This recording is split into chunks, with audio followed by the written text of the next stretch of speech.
Okay, so let's do, there's two quick webinars here, and a very good question by Grace. She says, when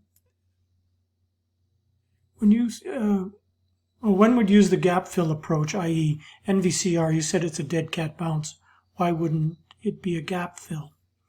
And absolutely, that was a good question, and it actually did do a gap fill. You can see this NVCR here. Was in this downtrending, it sold off quite sharply from 100 to 55 and then got into this bear wedge pattern. And at the apex here of this line and this line, we can see it failed. We also would have drawn in, would have been fanning out this trend line like this and then up to there like this. And so you can see a ton of resistance there, and sure enough, it failed. It failed the bear flag and dropped down to 59.5 from the 75 level. Now, when it dropped like that, I'm not one to try to catch a falling knife, but this is a pattern you can trade. This is a J pattern, reverse J pattern, or a fish hook.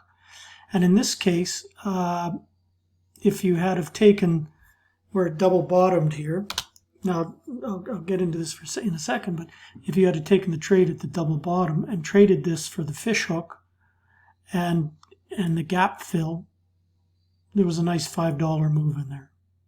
Absolutely.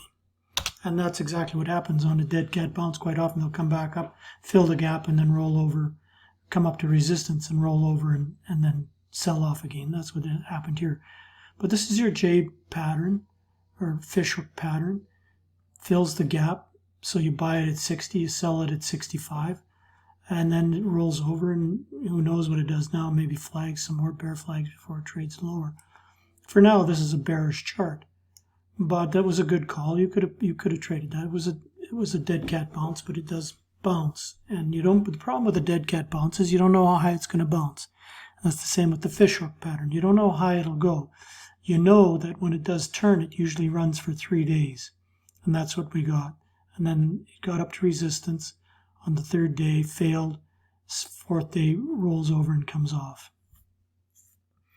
So those are patterns you can trade, but I prefer to trade from the long. Like, I don't want to fight the feeling. This is a bear wedge, collapses, pops. You could you could have traded it, bought it there. What the trade really is, though, is when it pops into this area, is you short the pops to resistance, and then trade it down and let it trade lower. That way you're not trading against the trend. You're trading with the trend. If you try this fish hook pattern, you have to be good at it.